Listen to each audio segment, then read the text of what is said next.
Greetings from Right Sadhikara Samastha. We are implementing the Andhra Pradesh Community Managed Natural Farming Project, also called the APCNF. And this program is under implementation in Andhra Pradesh from 2016 onwards.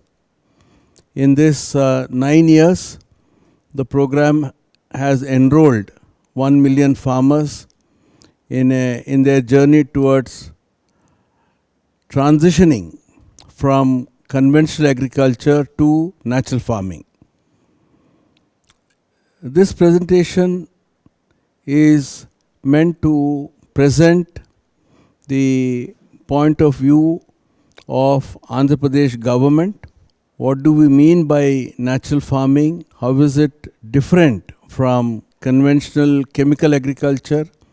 Also, how is it different from organic farming and perhaps other forms of chemical-free agriculture which are being practiced? It's also to reiterate that in Andhra Pradesh, our journey in natural farming has been very dynamic. We learn from farmers' innovations. We learn from scientists across the world. We learn from formal research being conducted in the work that we are doing. And based on this, we modify our recommendations to farmers. And what we have been seeing is that almost every year we have made improvements in our recommendations to farmers. And it also illustrates the fact that this is indeed an emerging science. There are new research findings in this agriculture which we imbibe. We have a very large science team in addition to farmer scientists, farmer practitioners. So there is a constant testing of hypotheses on ground, learning from the ground. Our effort is to interpret what is happening in nature and attune our farming in harmony with nature. So this presentation is not focused on the implementation aspect, because that also requires a separate presentation, because there are so many innovations in the implementation of this project. But currently this session is to clarify the evolution of the knowledge in APCNF, our findings which are coming from the field. Hopefully I may make another presentation on the implementation part, because that's also equally challenging. So to initiate my presentation is just to say that the vision of Government of Andhra Pradesh is to transition all the 6 million farmers of Andhra Pradesh to natural farming, and also another 2 million landless farm workers to chemical-free natural farming. And the vision is to complete this by 2035. In 2025, we have already enrolled 1 million farmers in this journey. And our objectives are threefold. One is farmers' livelihoods, farmers' prosperity. Second is people's health. And third is adaptation to climate change.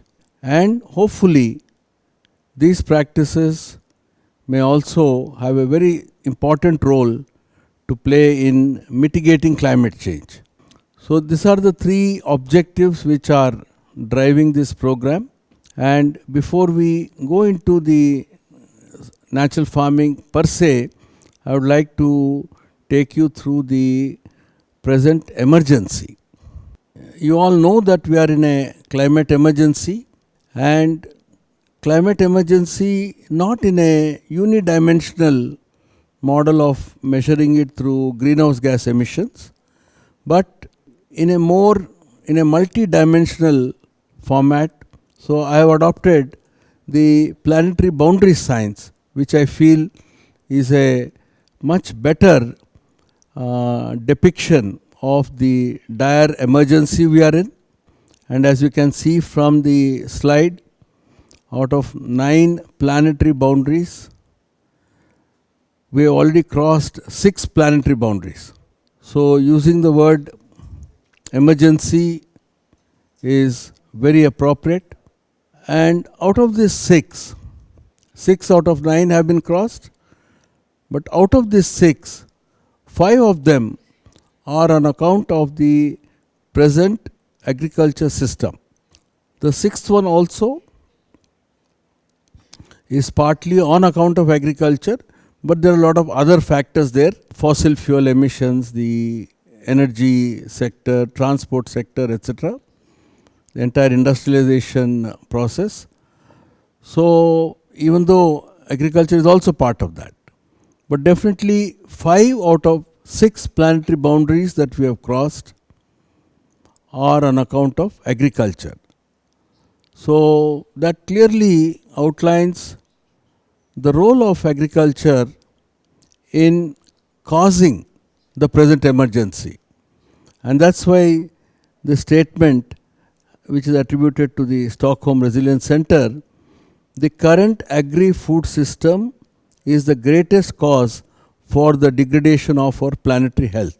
So we need to produce food to survive, but we are producing it in a manner that makes it difficult for us to live. That is the dilemma, that is the contradiction in our present system. In these 9 planetary boundaries, the planetary boundaries which have been breached in a very significant way, firstly the biogeochemical flows, and indicated by the fact that nitrogen, phosphorus are on an annual basis are being used at twice the carrying capacity of the planet. Then we have novel entities. These are new molecules which are in the form of pesticides, herbicides, other synthetics which do not disintegrate. So they are there permanently in the air, in water, in the soil. So novel entities, again you can see, has breached planetary boundaries by a vast margin. Then you have land degradation. So we have very rapid land degradation, desertification which is happening. Then you have loss of biodiversity, biosphere integrity. Loss of biodiversity, which is a very serious concern. In Europe, in the last 50 years, 80% of the insect biodiversity has been lost. Then you have the water dimension. As far as green water is concerned, we have breached the planetary boundaries. So 1, 2, 3, 4, 5 out of 6 are on account of agriculture. The 6th one, which is climate change or greenhouse gas emission, as I said, it's a mix of agriculture and other sectors. There are 3 other boundaries. One of them is also likely to be breached, which is the ocean acidification. So to summarize, this is perhaps the greatest emergency, but unfortunately not an emergency where people are doing something about it. So that is the sad part. And ironically, the way we are producing food is causing most of the damage. So one of the very serious indication of this emergency is the rapid pace at which global warming is going on. The year 2024 was the hottest on record, and for the first time in the industrial era, it has breached the 1.5 degrees centigrade limit that was set for all countries in the Paris Agreement of 2015. 2024 was plus 1.60 degrees centigrade hotter than pre-industrial times. And what is more ominous is January 2025 is hotter than January 2024.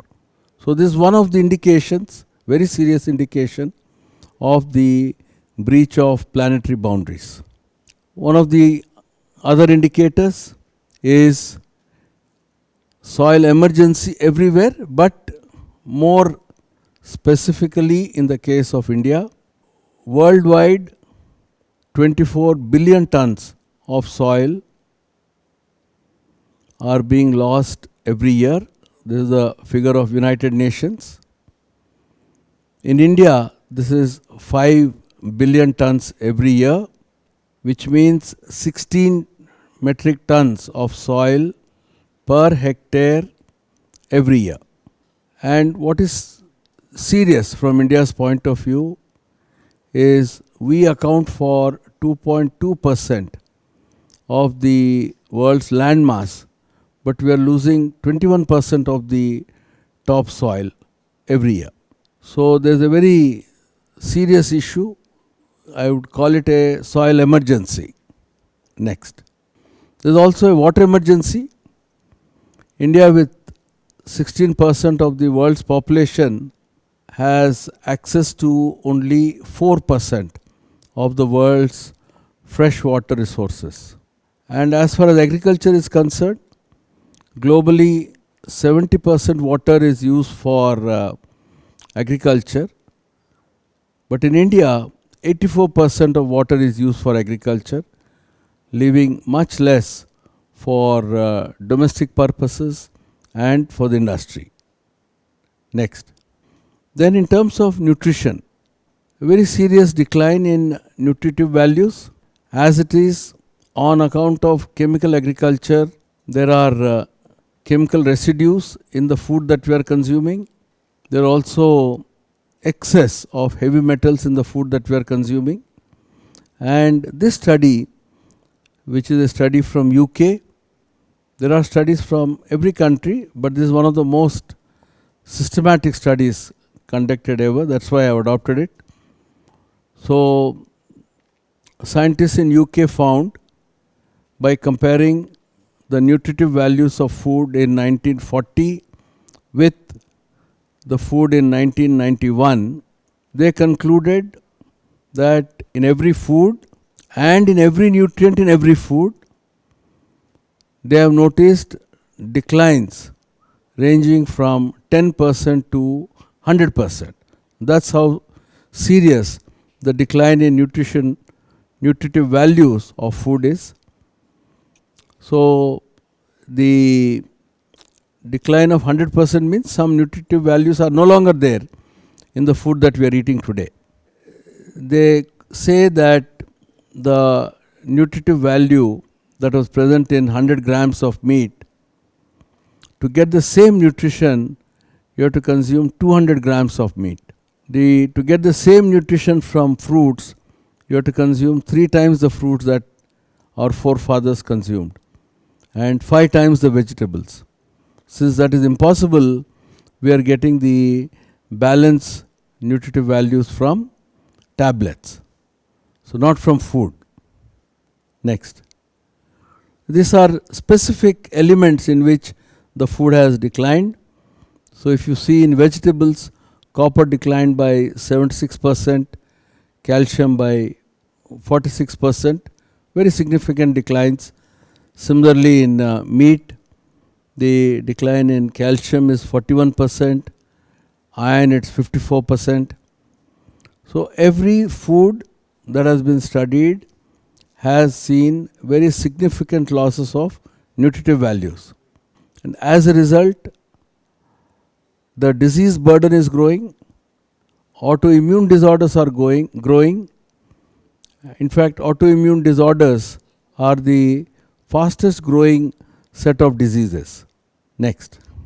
And this is the status of planetary boundaries in 2024. It was published recently by the Potsdam Institute for Climate Impact Research, and as you can see, the direction is towards greater danger, and in fact ocean acidification is also beginning to knock at the boundary, but all others which we discuss right now about freshwater changes, land system change, climate change, modification of biogeochemical flows, introduction of novel entities, then biosphere integrity, they're all more in the dangerous. That means every year the movement is towards crossing the boundaries even more.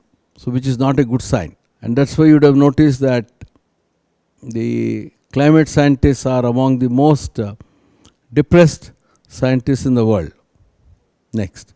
So now our proposition is that the natural farming is a comprehensive solution to these multiple emergencies. And how it is a solution is what I will be explaining. And what is natural farming? It is mimicking nature, farming in harmony with nature. The problems we have encountered are on account of farming which is against nature. So in natural farming, what we are practicing in Andhra Pradesh, we are trying to understand what are the principles of nature and how do we attune our practices so that the farming we propagate is in harmony with principles of nature. Next.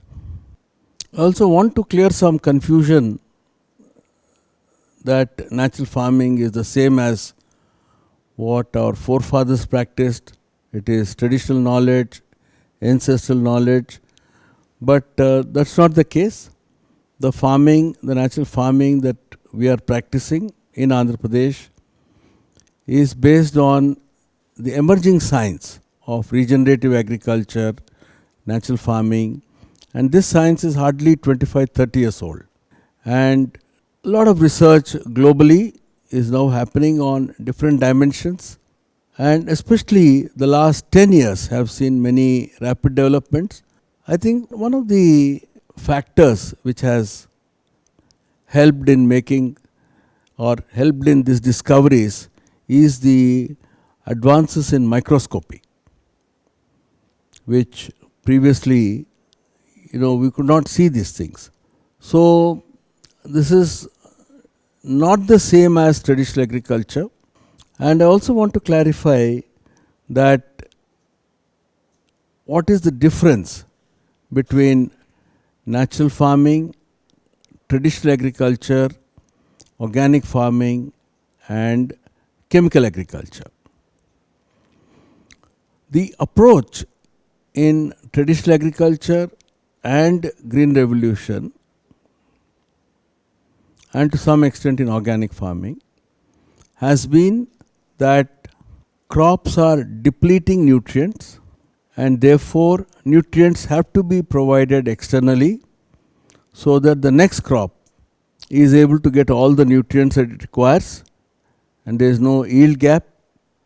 And since we have to produce more, we can't have any loss of yield. In traditional agriculture, the assumption was that soil needs to be replenished after every crop with manures. So cow dung, crop residue, based compost were used to fill this gap in soil fertility. It was assumed that the crops have depleted nutrients, so it has to be supplemented by, those days it was only organic manures. And so farmers had to use 10 tons, 12 tons per acre. And not many farmers were able to afford that. So therefore the production was also less. A lot of land was not being cultivated. But with the advent of Green Revolution, farmers were told that you don't need to apply 10 metric tons. You can do with 100 kilograms of synthetic fertilizers or 200 kilograms. So not much effort in getting these inputs because there were shops everywhere. So it was thought to be convenient for farmers and less cumbersome. But the assumption was plants have depleted nutrients and nutrients have to be provided externally. The NPK mostly, nitrogen, phosphorus and potassium. Organic input based farming, came in reaction to the negative consequences of the chemical agriculture. So they also said nutrition has to be provided, but through organic inputs, which is same as traditional agriculture, but maybe some new inputs came into the market like vermicompost, etc. But the assumption was the same. So throughout the ages, the assumption has been crops are mining nutrients, crops are depleting nutrients. So to maintain the yields, to increase the yields, we have to provide fertilizers, either organic fertilizers or chemical fertilizers have to be provided as supplements. Now, natural farming or regenerative agriculture, we are saying something else. We are saying there is no shortage of nutrients in the soil, in the air and water. For thousands of years of agriculture, there is no depletion of any kind. What is lacking is the ability to convert the nutrients which are presently in a locked form, unavailable form. They need to be converted into bioavailable forms. So there is no need to add nutrients. Nutrients are there, but they are in a form that the plant cannot utilize. These don't need to be added externally, but we need to trigger the soil biology. It's only through soil biology that the nutrients which are currently classified as unavailable become bioavailable. So here it's not the question of quantity. It is the form in which these nutrients are there. So they need to be converted into bioavailable forms.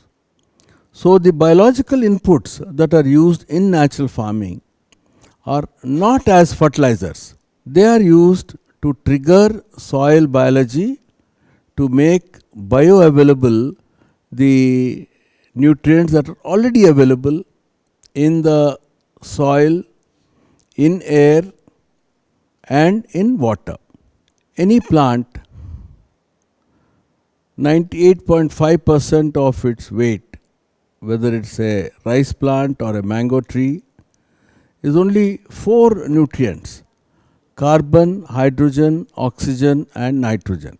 They are available in the air and in water. There is no shortage whatsoever.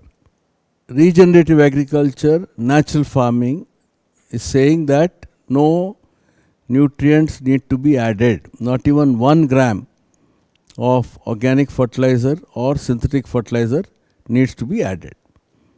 Just to mention the movement within RYSS, because we started in 2016 with the practices that were developed by our Indian experts. Predominantly we learnt from Sri Subhash Palekar, the 4 wheels. But from 2017, we went into the science behind it. What we learned from Sri Subhash Palekar was indeed a very great addition to our knowledge, and farmers also got very good results by following natural farming. But we wanted to understand, why is it happening? Why are we getting these results? So if we understand the science behind these, we can, improve further. So from 2017, we've been learning from the best of global science and correlating the science with the practices of our farmers, especially innovative farmers, and that has given us greater confidence that we are on the right path. So every year we have been seeing some important learnings coming from science, global science essentially. At the same time, our own farmers, through their practices, have inspired us and helped us to make the connection better. Next. So these are the scientists who have inspired us, and a lot of work that we are doing is based on what we have learned from them. The first one I would like to acknowledge is Dr. Leningham, soil microbiologist, USA. Her concept of soil food web has clarified so many things to us. Then Walter Yana, climate scientist from Australia, soil microbiologist. He has a very special place in Andhra Pradesh. He has taught us so much, especially about the rivers of water in the air and how natural farming enables the plants to access this water. Then Christine Jones, I have learned so much from her. She puts together the best of science, best of emerging science in a very farmer friendly way. And then Professor James White, I would like to highlight here, from Rutgers University, USA, and his concept of rhizophagy, endophytes and core microbiome have added to our learning, and this is very recent, as recent as 2020-21. Then 2024 we learned from Thomas Dijkstra about the pests and relationship between pests and weak plants or healthy plants. And then Rick Haney for the soil testing mechanism. And then there's a global consortium called the Ecosystem Restoration Alliance, a group of scientists and organizations across the world who are advocating nature-based solutions. There's so many things happening across the world which I come to know through them, which gives us new insights on our work. Next. So, in the next couple of slides, I'll explain why natural farming is adopting certain principles. What has natural farming in Andhra Pradesh learnt from principles of nature? So in this slide you can see the critical role played by photosynthesis. What we are seeing here, which all of you know, that plants are converting solar energy to food energy. So in the presence of sunlight, the leaves, through the photosynthesis process, are combining carbon dioxide and water molecules and producing sugars and releasing oxygen as a byproduct. And this only the leaves are able to do this. So out of the food produced by the leaves, which is also called photosynthetes, 40% is used for development of the shoot system. That means the whatever you can see above ground. So the stem, the branches, leaves, flowers, fruits, grains. So over the lifetime of the plant, this consumes 40% of the food energy.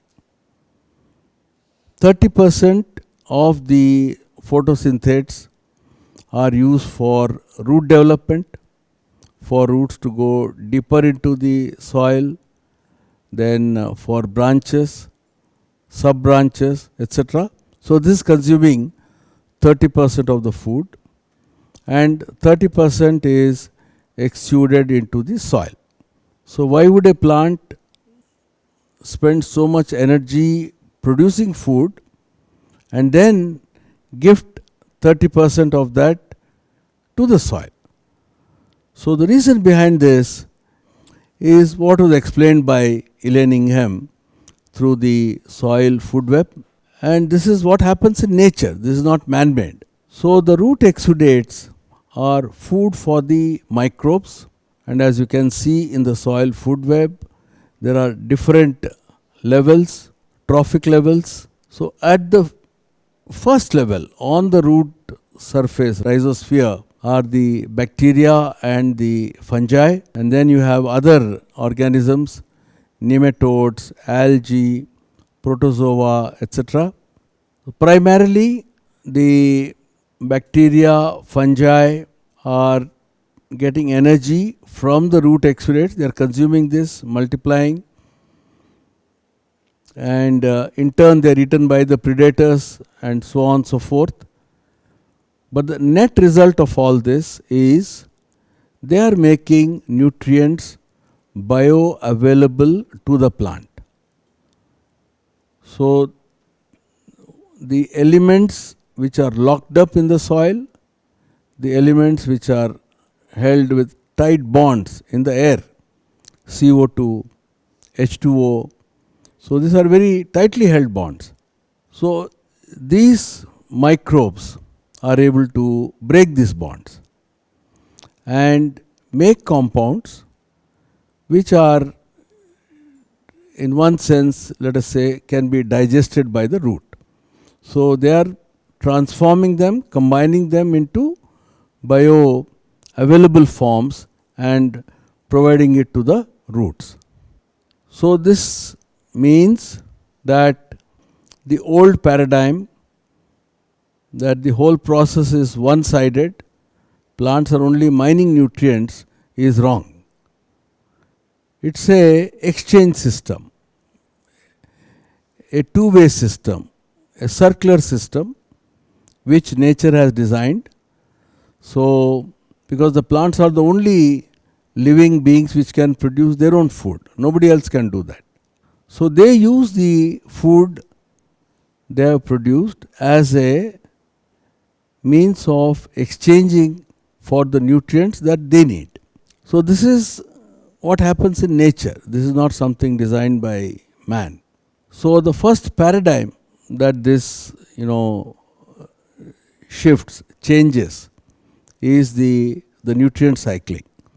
So it's obvious that the microbes are totally dependent on the plant, and they are guided by the signals they get from the plant as to what they should provide in return to keep this flow of food from the plant on a continuous basis. Next. This is to give you an idea of what is the microbial population. So this is a very recent study which explains how much carbon is there in all living beings on this planet, both in the land and in the sea. So scientists have estimated that it is 550 gigatons, means 550 billion tons, is the amount of carbon present in all the living beings on this planet, out of which 450 gigatons are in the plants. Not a surprise. Now, out of this 100 gigatons, there are both invisible living beings and visible living beings. So it is estimated that 93 billion tons of carbon is in the invisible living beings. And 7 gigatons is what is to be seen in all the living beings which are visible to the human eye. And the weight of human beings out of these 7 gigatons is 0.06 gigatons. So that shows how minuscule we are as far as the weight is concerned. So the conclusion is it represents less than 1% of all animals visible to human eye, and the weight of human beings is less than 0.01% of all living beings, plants and animals. And out of this 93 billion tons, bacteria alone accounts for about 74 billion tons. So the weight of bacteria is 1,000 times all human beings put together. Fungi is around 15-16 billion tons. So you can see that this world is either plants or invisible living beings. And what is most surprising is modern science has been able to characterize less than 1% of the invisible microbes. So we don't know beyond this 1%. And this is as per the Soil Biodiversity Atlas, which was brought out by FAO. Next. Right. So we saw that the root exudates which are going into the soil are triggering microbial populations growth, and in turn the microbial populations, once they are activated, they are ensuring that nutrient absorption by the plants happens in a very efficient manner. That means all the nutrients required by the plant are being given to the plant in time and the right quantities. So not having the right quantity is a problem, and similarly ingesting more is also a problem. So if you have good soil microbial population, then this happens at an optimal level.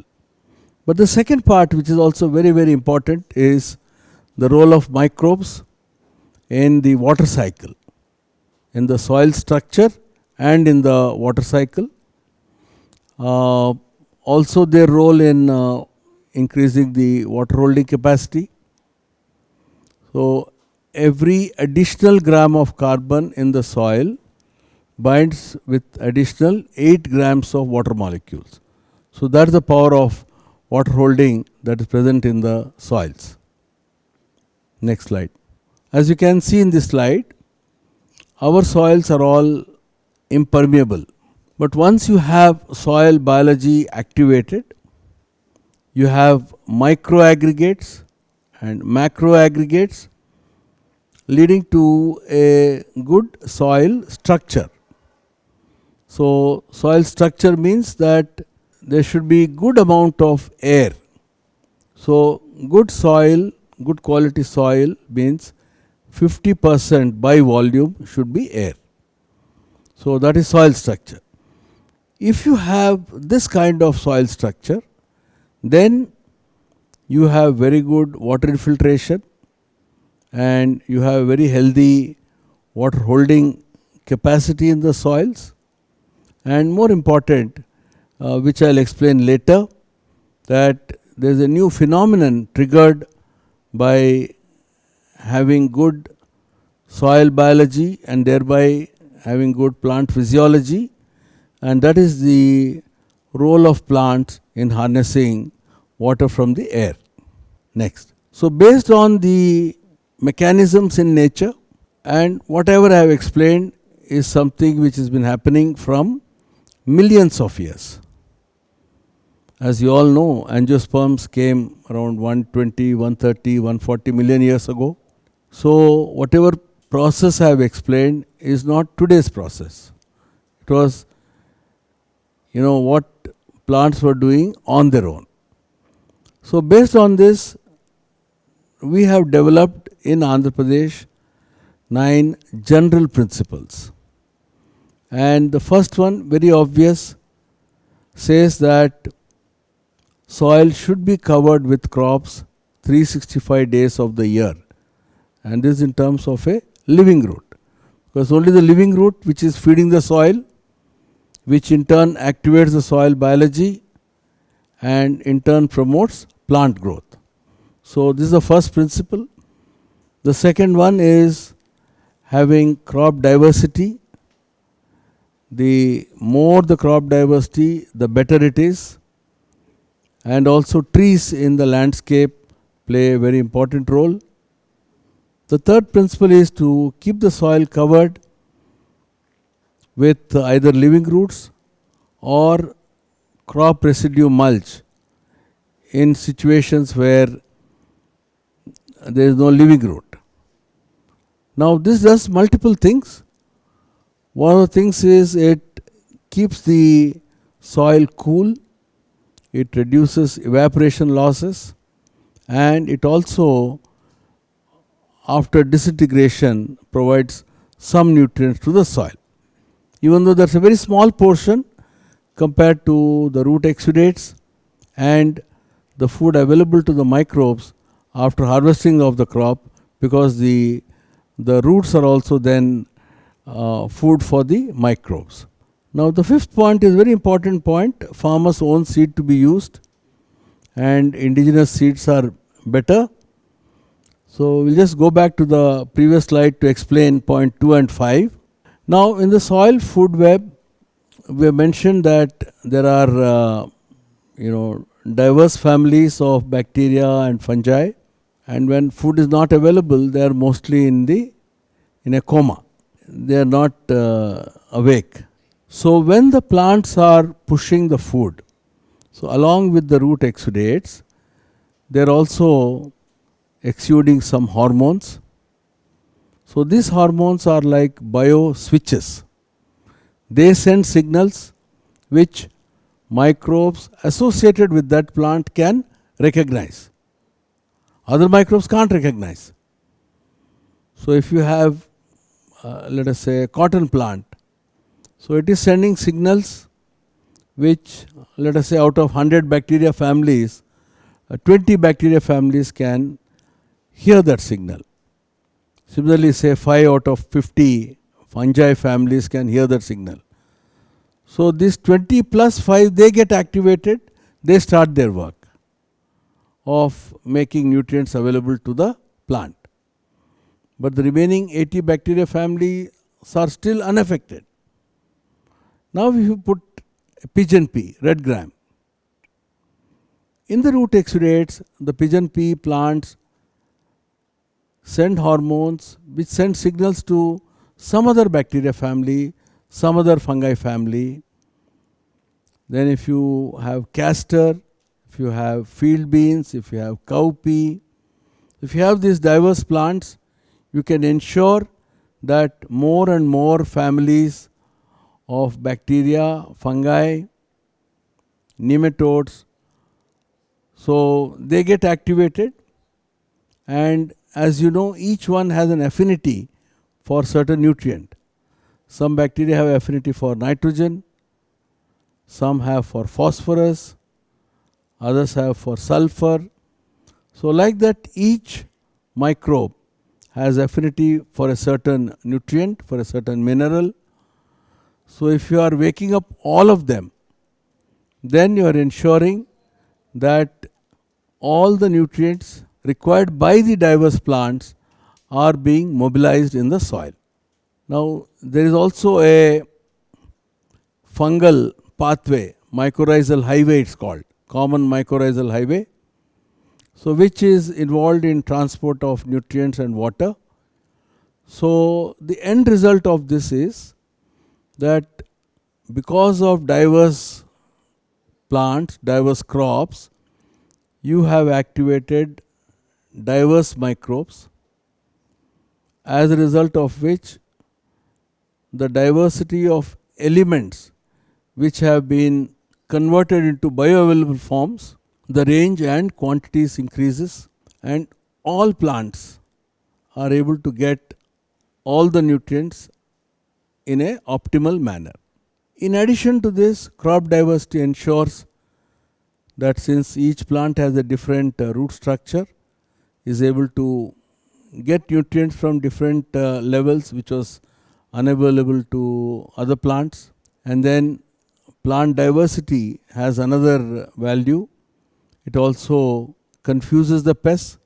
So pest management becomes easy if you have diverse crops. So the second principle in natural farming is extremely critical, and where farmers have followed this, the results are really amazing. So coming to point 5, the concept of farmer's own seed. Now this is based on the discovery by James White of the phenomenon called rhizophagy. So he discovered, again through very powerful microscopes, proper staining, and of course with application of mind. So he discovered that the plants are putting out the exudates to attract the microbes they want, and these microbes attracted by the root exudates are then drawn into the root meristem. So they go inside the root, and the plant squirts them with reactive oxygen and takes away the nutrients in these microbes and then spits them out.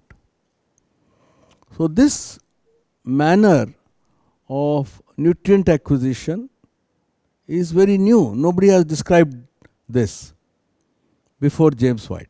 So that's why this is a very unique phenomenon and which holds tremendous value.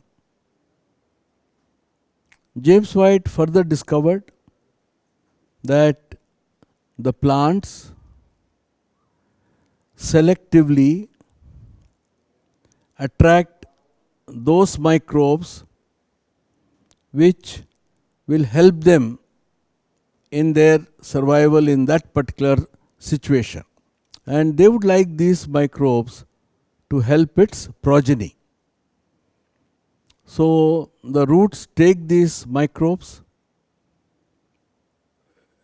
and don't squirt and throw them out, take them into the shoot system, take them inside the leaves, inside the flowers, fruits and grains. Every seed has millions of microbes, and these microbes are chosen by the plant to help it survive in that particular local condition. So this is also called core microbiome, and still research is going on into its functions, how exactly it functions. This is a very new discovery. But this means that the plants, to protect their progeny, are carefully selecting microbes which will help the progeny to do better. And this is the reason why our traditional practice of each farmer storing or each farmer selecting plants from where to collect the seeds. And perhaps intuitively they might have understood that these seeds are better for them. So this core microbiome concept is a very powerful one, because till now we thought seed had only embryo and the food. But now we come to know that it has millions, if not billions, of microbes which are activated during germination, and some of them go into the roots, some of them go into the shoot system. So the fifth principle, farmer's own seed, comes from this research by James White, and he goes on to say that indigenous seeds are preferred because indigenous seeds have ancient microbes. So a lot of people will tell you that ancient seeds have a lot of health properties, which is also because of the different microbe structure in these seeds. The sixth principle is very important from in our context, in Indian context, integrating animals into farming, because in Andhra Pradesh agriculture is referred to as Padi Panta, that means livestock and crops. Then the seventh one is about the role of the biostimulants. So the biological inputs which are used in natural farming are biostimulants. They are used in very small quantities, but the purpose is to trigger the soil biology.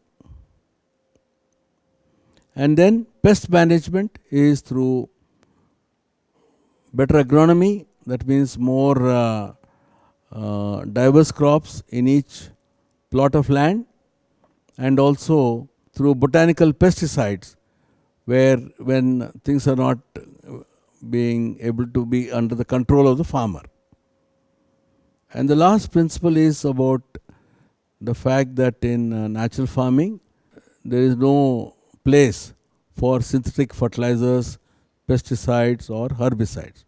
So as you can see, these 9 principles, each one flows from the other, and all of them are based on what happens in nature. It is mimicking nature, and that is the essence of these 9 principles. And our work on ground is showing that where farmers have applied these 9 principles, they have got outstanding results. Next one, please. So this is an example of crop diversity. Next. So this is one of the biostimulants called the Bijamruta, which is made from cow dung, cow urine, lime. So this is a very important first step, that is with the seed. So it's a coating of the seed with microbes. So it's microbial seed coating with beneficial bacteria and fungi and other microbes. And this is done just before the seed is sown, and this has amazing results: better germination, less root diseases, etc. Next. This is the Ganajivamruta, which is a solid inoculum. It's made from cow dung, cow urine, jaggery, lentil flour, and a bit of uncontaminated soil, mixed and fermented for 5 to 7 days, dried in the shade and powdered and applied at the time of sowing of the seed. And seed sowing and this should go together. So you have microbes inside the seed, microbes on the seed, and microbes in the Ganajivamruta, which is in contact with the seed, and then microbes in the soil. So the seed has a very good microbial ecosystem, and which predisposes it to be healthy, and with the knowledge that it's in a very secure atmosphere. So this is the role of the solid biostimulant, Ganajivamruta. Next. This is a liquid inoculum, cow dung, cow urine, jaggery, lentil powder, and a bit of uncontaminated soil, mixed, fermented for about 5-7 days. So this is sprayed on the leaves and also applied to the root zone. So the foliar spray means it is triggering activity of the microbes in the leaves, in the shoot system. And then when the plants, and this start 20 days after the germination of the plants, and then when the plant reaches reproductive phase, there are other biostimulants which are used, panchakavya, egg amino acid, fish amino acid, etc., which promote better fruiting. And so that means there is a biological stimulation right from sowing of the seed till the harvesting. Next. This is a botanical pesticide We of course advocate crop diversity to keep the pests below certain threshold levels, and however once the threshold levels are crossed, farmers use the mechanical devices or botanical pesticides. So these are the methods which are being used in Andhra Pradesh for both to ensure there is round the year microbial increases in the soil, both in terms of quantity and diversity, and then the role of the biostimulants in triggering the soil biology.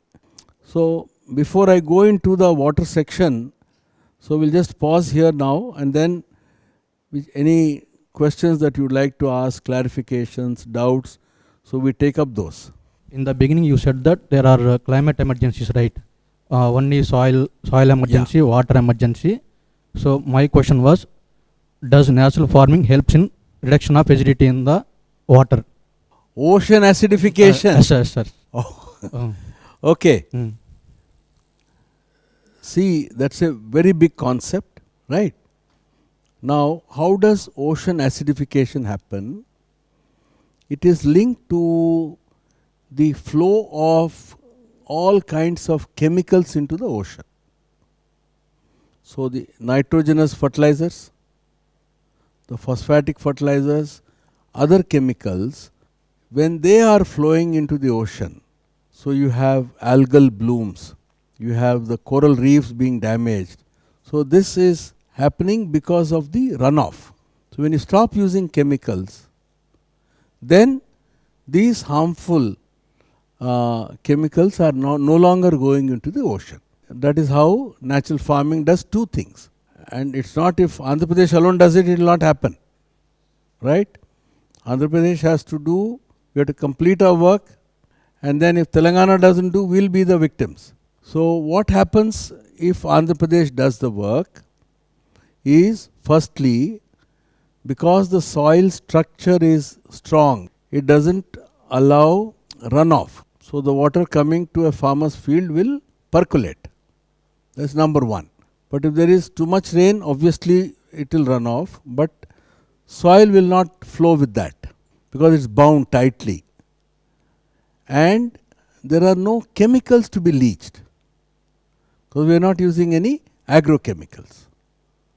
So in that way, we contribute to that planetary boundary also. All other 5 planetary boundaries, we should be clear. Biogeochemicals, we are not using any chemicals. So there is no nitrogen, phosphorus excess going into the oceans or into the soil or into the air. Land degradation is arrested. Novel entities are not being released. Then we are restoring biodiversity. And we have a new water paradigm which takes care of the water puzzle. Then our agriculture is not leading to CO2 emissions. So even that planetary boundaries relating to climate change or greenhouse gas emission, we are not contributing to that. So 7 out of 9 planetary boundaries can be positively impacted by natural farming. We suggest that use of indigenous seeds to the farmers. Right. So I accept that everything you told, sir, soil microbiome, seed microbiome, everything, sir, which is beneficial to the farmers. But when compared with indigenous seeds, like hybrids and composite varieties, indigenous seeds yields very less, sir. Right. So how come these natural farming methods scaled up to meet global food demand security, food security challenges? Okay. So first of all, as I said, farmers' own seed is preferred or is a must. Farmers' own seed. Indigenous seeds is desirable. Now in terms of global food security, in the whole world, you have 1.6 billion hectares of arable land. India has 120 million hectares, right? And this land, global land, it's declared 1.16. So close to 0.44 billion hectares is degraded land. The remaining 1.16 billion hectares, the cropping intensity, global average, is 1.15. That means in a year, globally, world average, so crops are being grown for only 4.5 months a year, 5 months. So 7 months, what is happening? Land is fallow. So can we meet food security with this kind of a system? In natural farming, we have the concept of 365 days green cover. So 1 acre of land instead of 1.15, theoretically we can do three times.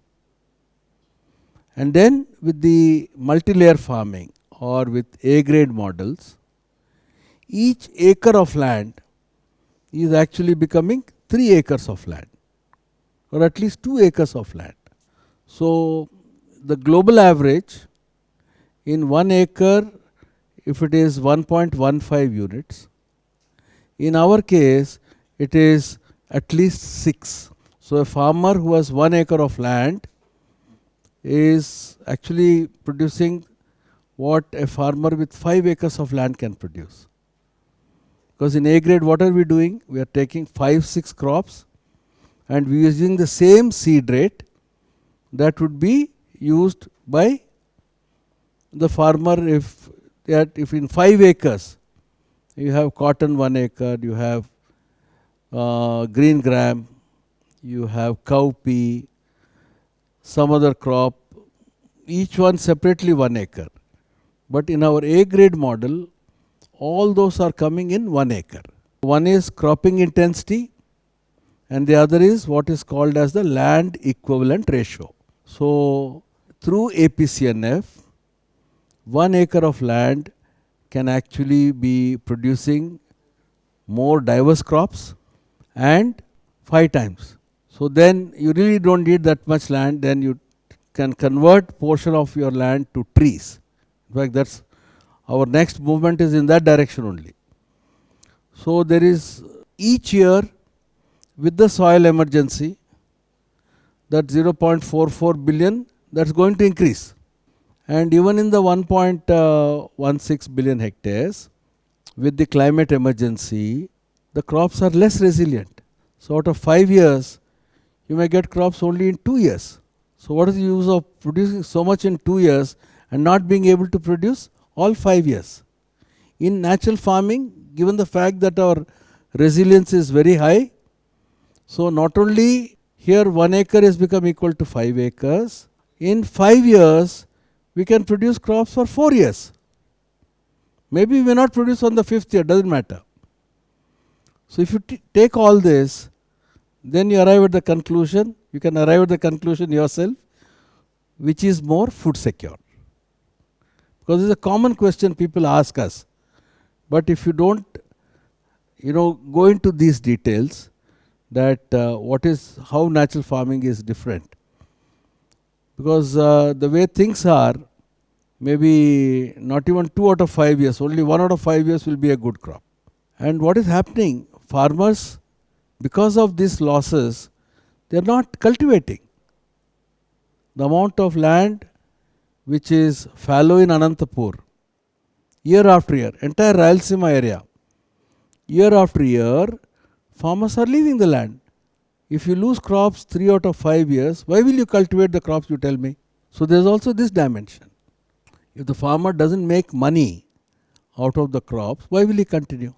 So if you take all these factors, then there is no other conclusion except to say that we need to do natural farming. And indigenous seeds, the yield variation is also not a correct story. What I have come to know is that indigenous seeds, if they are cultivated where they originated, so there won't be much of yield penalty. And this is a new learning that I got from Dr. Varaprasad. Because today what is happening is, we are calling it indigenous seed, but it originated in Burma. And then we are saying we are not getting yields. But what about the indigenous yield variety of Palnadu? We don't know what it is. Right? So we have really not tested the indigenous varieties which are from that particular area. So we can't answer this question. So is it really possible to maintain 365 days green cover in moisture deficit zones? Yeah, it is meant for moisture deficit area only. So, but still farmers are complaining. Correct. They will complain because we need to give time. The soil biology is still not optimal everywhere. So, say what will happen after 5 years? It may not happen in the first year. Farmers' complaint is also genuine. But we need to give time for that. So, we will have to see what will work in different conditions. But it will be good to actually do an experiment, test it in, let us say, Anantapur farmers' fields who have been doing PMDS for the last 5 years and soils are really healthy. Then we will be able to answer this. Sir, why But are it's a we good not? question. Yes, sir. It's a Sir, good why are question. we not suggesting any anti-transparents like which will reduce transpiration losses in moisture deficit zones, sir? What? So is Give there me an any example. Give me an example. Like kaolin, it is a naturally formed ingredient. What is the cost? So you compare the cost, Yes, sir. compare the scalability. So if it's a kitchen garden, maybe you can use it. Yes. If you have to use it 1 hectare, there are actually films which can reduce evaporation from tanks. But how much will it cost? So it's not that it cannot be reduced, but is it economical? Yeah. Yes. Thank you, sir. Yeah. But please do those 2 experiments. One Yes, sir. I on did the reducing kaolin clay evaporation losses. experiment in my field, sir. Yema? Kaolin clay experiment I did, sir. Right. But work out the economics. Yes, sir. It is feasible, sir. Then good, you come back to me with that So feasibility. actually, the same question when I asked to Varprasad, sir, he suggested we are against kaolin clay. We don't use any anti-transparents. Is there any science behind that? We should not use any anti-transparents, sir. Okay. So let us So go because deep of into anti-transparents, we can maintain relative leaf water content and also plant water potential. So See, what happens is, if you disturb one parameter, you don't know what is the effect. For instance, the greenhouse. Greenhouse is supposed to be good, but then greenhouse cuts out ultraviolet radiation. So the plants are not healthy in greenhouse. So it looks good, you have a lot of tomatoes, you have a lot of capsicum, but they are not healthy. So we need to study this aspect. You may be saying that, okay, we have reduced evaporation losses, isn't it? But is there any other parameter which is being affected should be studied? sure, sir. Yeah. Thank you, sir. Thank you. Sir, I want to know clarity more on how can soil microbes helps in building a very good soil structure. Right. See, soil structure means creating hollows in the soil. Right? That means it is to create nothing, emptiness in the soil. So the bacteria are responsible for creating micro aggregates. The fungi create bigger aggregates. They are called macro aggregates.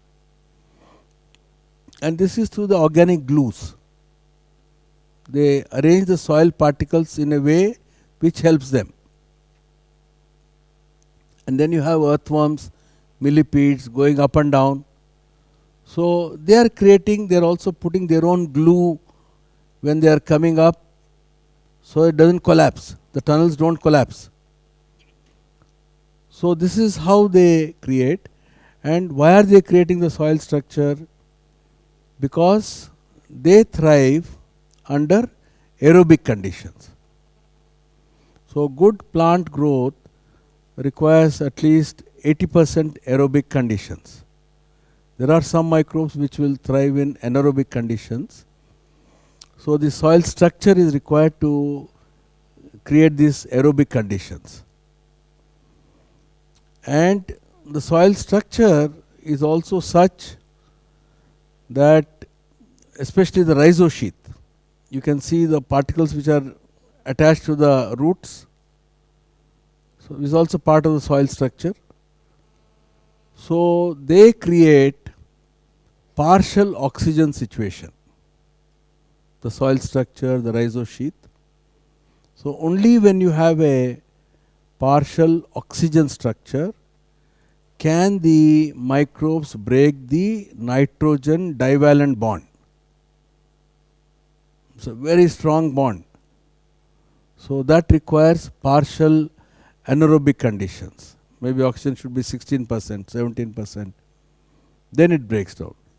So it is creating soil structure that is good.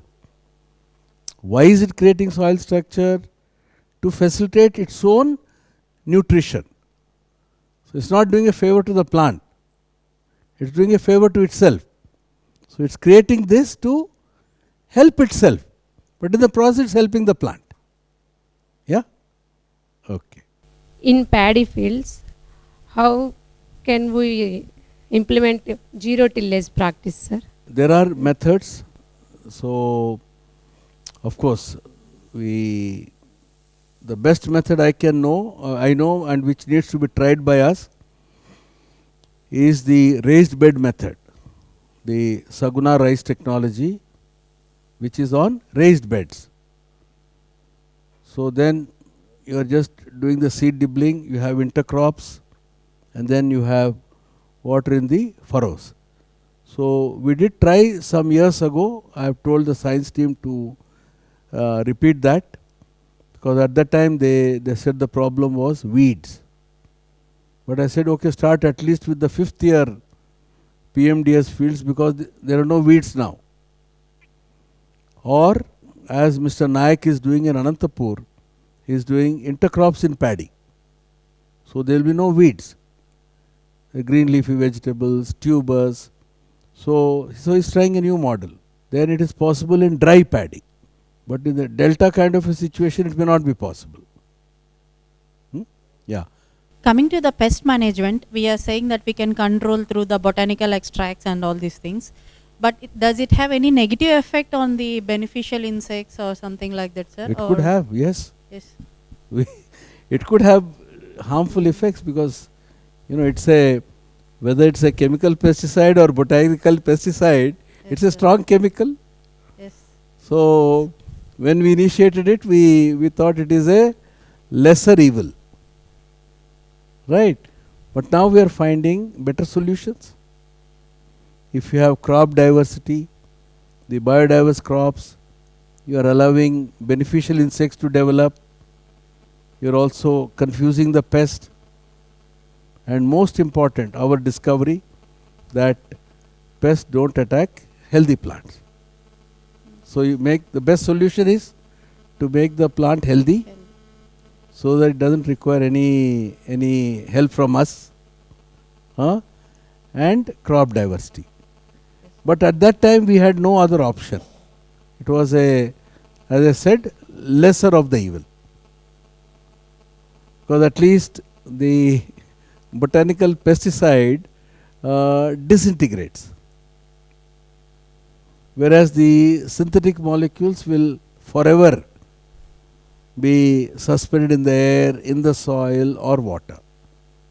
So that's the only, it definitely will also affect so-called beneficial insects also. You are right. But we had no choice at that time. Initially, you served as a bureaucrat for several areas. Huh. But how you have this confidence to start this? Because even now we have so many evidence and we know the fruits of the results of the natural farming. But initially, we don't know, we don't have the evidence and all these things. But how you have the confidence to how you can change the farmers? Because even now, this many years, sometimes we have some challenges at field level. Like when we are trying to say the new farmer to, Right. then he has so many questions. And even though we have now proofs, we have the Right. fruits of the natural farming. But initially, this was very new science, completely and new for you. This question always provokes me, but an inspiration to when we think of you. So, I'm asking. Yeah, it's a very interesting question, because I always felt that there is so much capacity in each human being. So how do you trigger that energy? If you say this person is only a farmer, then the person also behaves like only a farmer. If you say no, you are not a farmer, you are a trainer. You are not a farmer, you are a scientist. Then you see Mirabi is an example here. You just listen to her after this is over. You will know what is the strength she has. How much problem she faced in convincing those farmers. Ananjundappa. So he was in this village in Prakasham. I went there, he complained to me, "Sir, you are paying me so much, but none of the farmers are listening to me. I am going there daily and nobody wants to follow natural farming." And he was feeling guilty that he is taking money but no work is happening. And then I said, "Don't worry, I have full confidence in you." And then when I went after 3 months, he was saying, "Sir, this one farmer came to me, his curry leaf field was affected by pests. That fellow tried all kinds of chemicals, it didn't work. He was about to plow the field. Nanjundappa said, 'Give me a chance.' Then he saved that field. Then he said, now the farmer started following me. Seeing this farmer, another 2 farmers came to him. So there is that capacity in every human being. So it is, how do you, let us say, trigger that? And I strongly believe in that. So this is firstly, the faith in people, and how much I have learned from them, how much I learned from you people. So it's an empowerment both sides. So by helping unleashing your energies, I am unleashing my energy. So it's each one helping the other. But recognizing, and in this case it's even more important, because you see it's not a normal task. We are in an emergency. We have to succeed.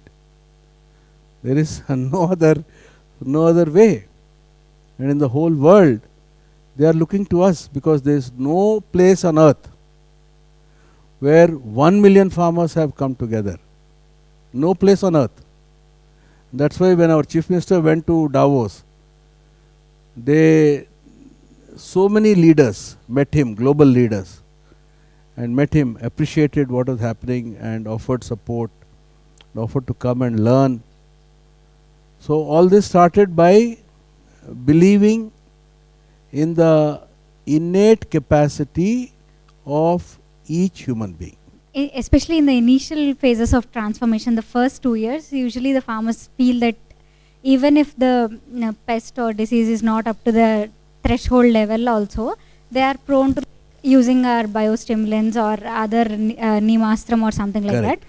But what is our take on weeds, sir? Because a lot of time they are unable to watch a weed in the field. Like even if it is not exactly damaging the field, they still have this idea that I just want to know what is our take on the weed aspect, especially in the initial years of transformation. Yeah, no, that's a difficult one, because farmer psychology cannot be changed. So the most promising thing is what Mr. Nayak is trying to do, is to have diverse crops, have green leafy vegetables, have something else which grows faster than the wheat. So in the initial years, I can't think of any other solution other than what we are doing in ATM or A-grade models with the biodiversity crops, so that the farmer goes to the field regularly and then does a bit of removing the weed and also taking some crop. So the only solution to all this is farmers should go to the field every day. Only when the farmer goes to the field, they will actually have greater interest, do better, but they won't go to the field if it's a expenditure. So going to the field should be a source of joy. That means I am going to the field, I am going to earn 100 rupees, 200 rupees. So when I go there, since I am also getting some vegetables, okay, let me also do some weeding. So that's the only way. But after, as you know, after third, fourth year, when the soil structure changes, then there is nothing that needs to be done. So our focus indeed is what to do on the first and second year transition farmers. It is a challenge. We have to find answers for that.